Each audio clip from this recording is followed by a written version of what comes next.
I love the new Genshin trend of new units coming out that buff old units. And it seems like Hoyo, whether intentionally or not, is on a mission to buff every standard banner character, first with Kaching with Dendro, Farina buffing Chi-Chi and Jean, and now it's our Dark Knight hero Diluc's turn in the spotlight. Diluc was one of my least favorite DPSs in the entire game until Shan Yun came out, and I'm happy to report that he has received such a massive glow up that I not only enjoy using him, but I'm actively impressed with how much damage he does, and I love Diluc now. Welcome to Jello Impact, where we build and test every single character to help you decide who you want to wish for and build. Diluc is an on-field pyro DPS who, for a long time, focused primarily on his elemental skill damage. The issue is, his elemental skill damage is pretty weak, so even when you're able to vaporize it, the damage just is not very impressive. About the same as his normal attack string, which also is not very impressive. In fact, using Diluc as a DPS is almost always a DPS loss compared to using a support character like Bennett as your DPS, who, to be fair, has actually pretty good multipliers and is actually a pretty decent DPS, but it just goes to show how lackluster his kit was at launch, despite the people's perception of him being pretty high. Fortunately, there is one thing in his kit that has always been secretly OP, and that is his plunge multipliers. Diluc has a plunge multiplier of 411 at talent level 9 and gets even a little bit higher when you crown it. This is the highest plunge multiplier in the entire game, and so there have always been tricks that people have used to cheat out extra damage with a technique called dragon striking, which is using animation cancels and attack speed to be able to use plunge attacks with Diluc. Fortunately, Shan Yun just straight up allows anyone to use plunge attacks up to 8 times, and so Diluc, disproportionately to the rest of the cast, benefits a huge amount from this buff from Shan Yun, to the point where you can pretty much ignore the rest of his kit depending on what team you're using, although my favorite teams of his still actually do use his whole kit, and we'll get into that right now for his teams.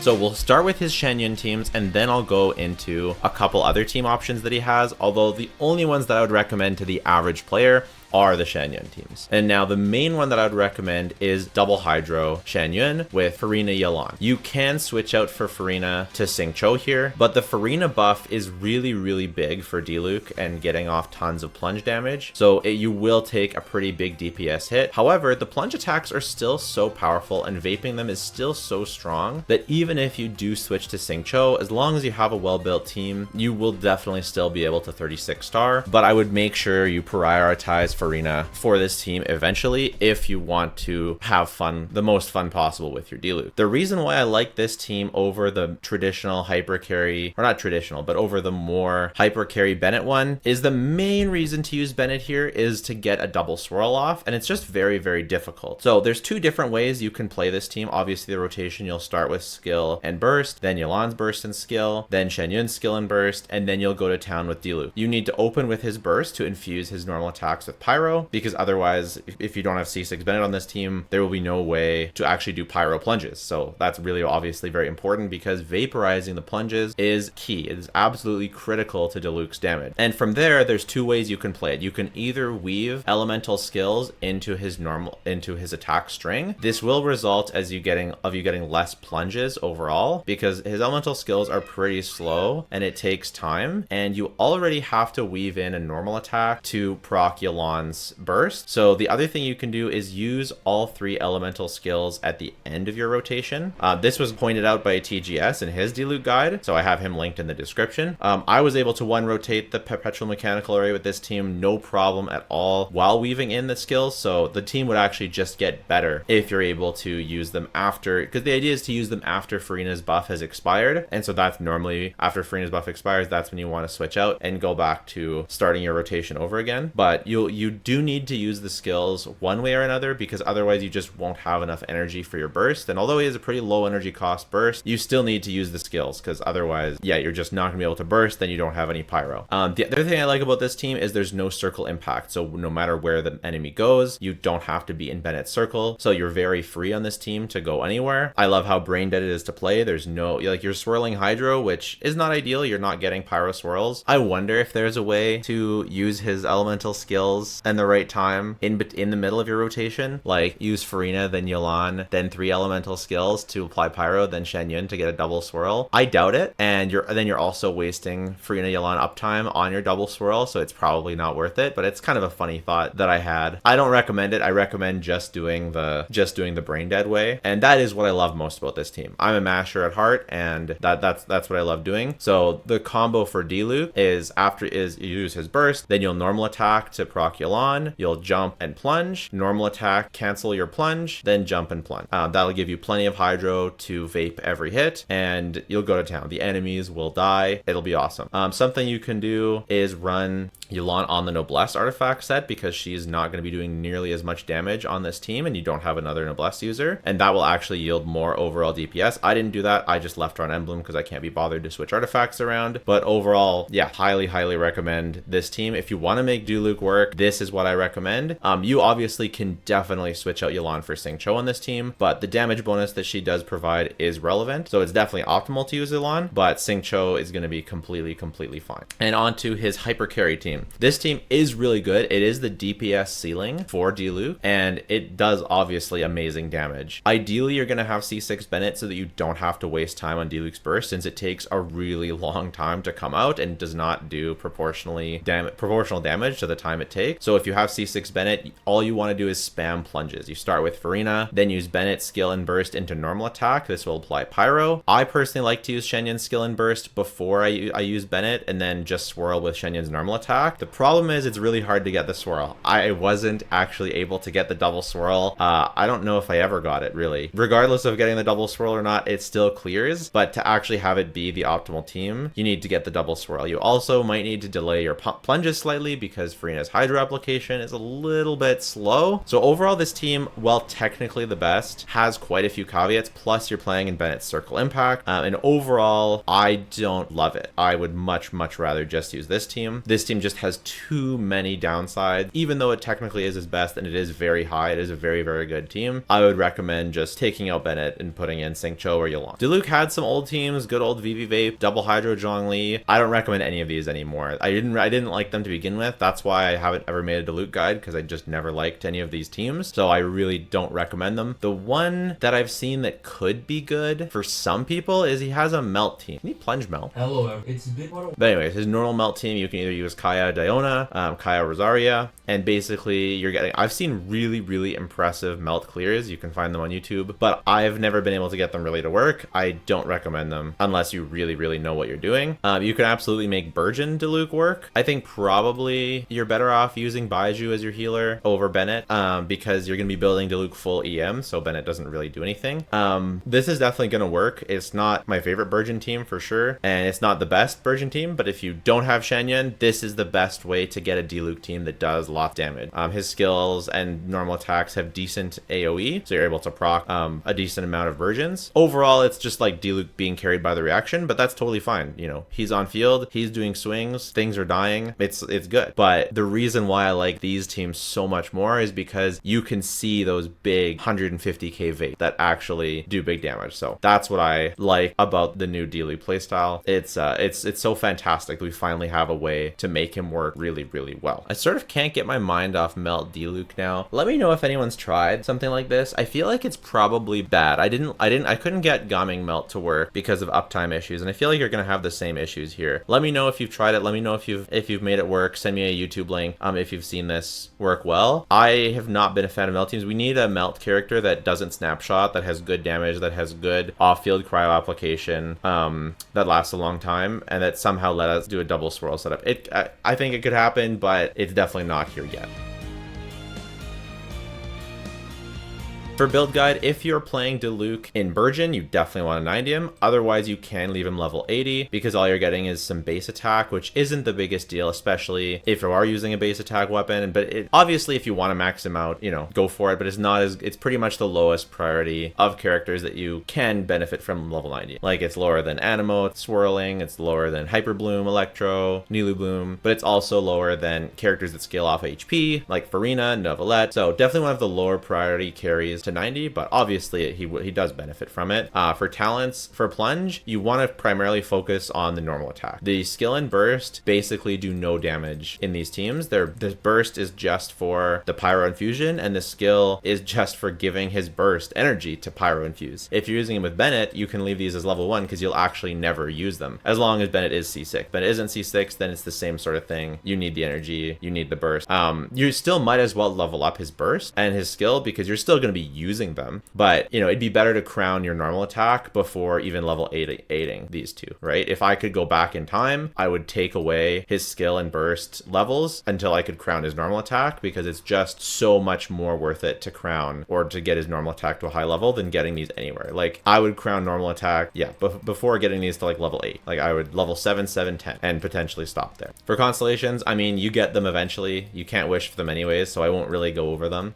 They give him more damage, but they're not going to change your playstyle, and you can't wish for them anyways, and you wouldn't if you could, so we're going to leave constellations alone. For weapons, once again, the GOAT TGS has made a weapon chart, one for double hydro, one for hyper. Definitely go subscribe to him. He's again linked in the description. One thing that you want to consider is, you know, of course the red horn is number 1, Wolf's Gravestone is number 2 if you're using double hydro, which I'm beyond thrilled with because the Wolf's Gravestone looks so good with his skin, so I am beyond thrilled that it's actually a good weapon on him. If you are using Bennett, Rain Slasher is better, Serpent Spine is better, Mailed Flower is better, Beacon of the Reed Sea is better. Some things you want to keep in mind is you want to pair up your weapon, your artifact choice with your weapon choice and vice versa. So if you're using Marishisei Hunter, you don't want to be using Serpent Spine, especially as a crit ascension. There's just no way. If you're using, you know, Wolf's Gravestone, you want to use an EM Sands because you're not going to be getting EM from your passive. If you're using Rain Slasher and you're on a double hydro team without Bennett, you want to make sure you're using an attack sand. You want to balance your crit, elemental damage. Sorry, you want to balance your crit, your attack, and your elemental mastery. And so whatever one of those is lacking, because you need all three, whatever one of yours doesn't have stats going towards it, then you want to prop it up with your artifacts. So if your weapon gives you attack, you want to make sure that your artifact sets are giving you crit and EM. If your weapon gives crit, you want to make sure your artifacts are giving attack and EM. If your weapon gives EM, you want to make sure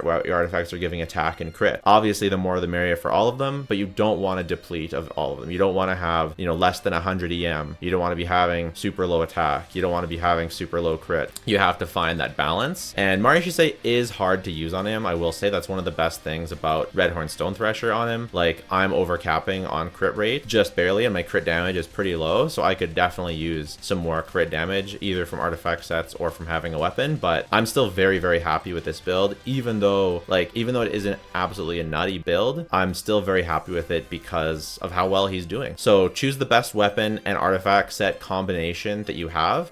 For sets, Crimson Witch is good because you're still getting the vape damage even though you're not using the skills in the same way. Marishisei is the best if you can make it work, but even Gilded Dreams is also an option that's really, really good, especially if you need the EM. So highly recommend you just pick the artifact set that you actually have stats for and that pairs well with your weapon. That gives you an overall balanced stat line.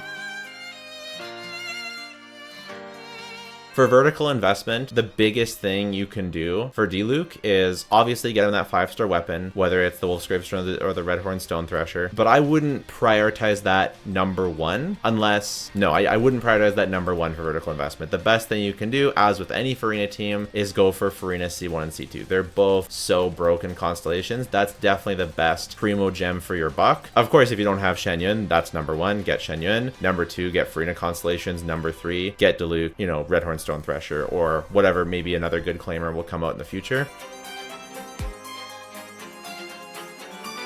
So value, power level versus others. For power level, I think he got a massive bump. I had him in the second worst tier. Not awful, but definitely not good. And even then I had him low down in the tier. I think he is one of the better carries in Genshin now. Not one of the top tiers, not even one of the top tier carries for sure. But I put him in like the B tier, which on my tier list, I have a new tier list. Before I split up the A tier into 2 because it was getting too big. Even since I made my tier list, I've made updates. But I'd put him like around where I put Klee, around where I put Sino, around where I put Risley. But that's also around where I put put Ayaka, where I put Yaimiko, where I put Zhao or Wanderer when they have not super high investment. I mean, Zhao probably is higher now, but like I think he's, for comparison, I think he's better than Yoimiya now, which makes me really sad. I feel like everyone is getting so improved and Yoimiya is just sitting there like, I know Yoimiya is still good, but Diluc is, he feels like a tier above that. So whether or not you agree with my tier list or where I place him or where I compare him to other characters, I think he's really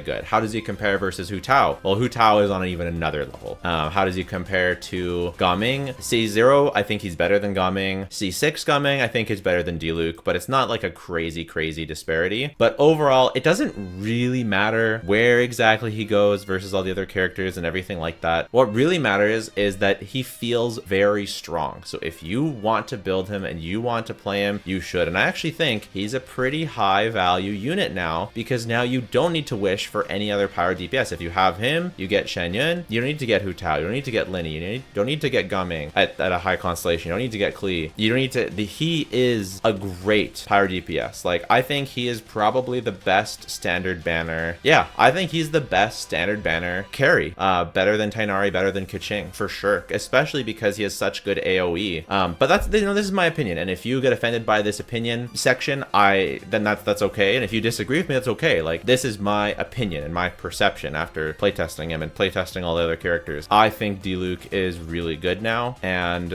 this is the risk that I take by giving my actual opinion and comparisons versus other characters. I risk offending people, but just have it be known that I don't necessarily think my opinions are fact. These are just my opinions. If you think Yoimiya is better, great. If you think, that Diluc is still trash, great. All good, but this is my opinion, and take that and mix it in. It doesn't have to become your opinion. Mix it in with your opinion, with the other people's opinions that you hear. Mix it in and come out with, your overall opinion, right? Watch other creators, watch TGS, watch other people, watch, Zajaf, watch other people's perceptions of Diluc and come up with your own. Oh, I forgot to mention Chevreus in his teams. I don't recommend Chevreus with Diluc at all. Without being able to plunge, it's not good. He needs to vape his hits to be good. So yeah, no Chevreus. And finally, for future prospects, I don't really see how he could get better after this. Oh yeah, same thing I said with Gaming. Melt. I already talked about the kind of melt carry he needs, or melt off-field character he needs to be good. As soon as he get that, we'll have a whole new type of play style for him and for other characters. I really like how creative Genshin's getting with different types of characters and weapons. They're killing it with creating new play styles. They're absolutely crushing it. And I definitely think that one day we're gonna get a character that can enable melt better, and so I think that will be another buff to Diluc, but it may never happen. But until then, we've got great stuff already. For Overworld, I like him for Overworld. His normal and burst don't feel nearly as bad in the Overworld as they do in the Abyss, because Overworld enemies are squishier, and because his burst has a pretty darn low energy cost of 40, it's going to be really easy to infuse his normal attacks with his burst. So, and Shen Yun is one of the best Overworld characters, and he works with Shen Yun, and he works with Yolan, so he is a great Overworld character as well. He's a great character to build if you get him. I'm just so happy I can recommend, if you're a new player and you got Diluc, you can actually use him now. Like, amazing. And not just use him, you can be great with him. Diluc is great again. So let me know your thoughts. Take care. Bye for now.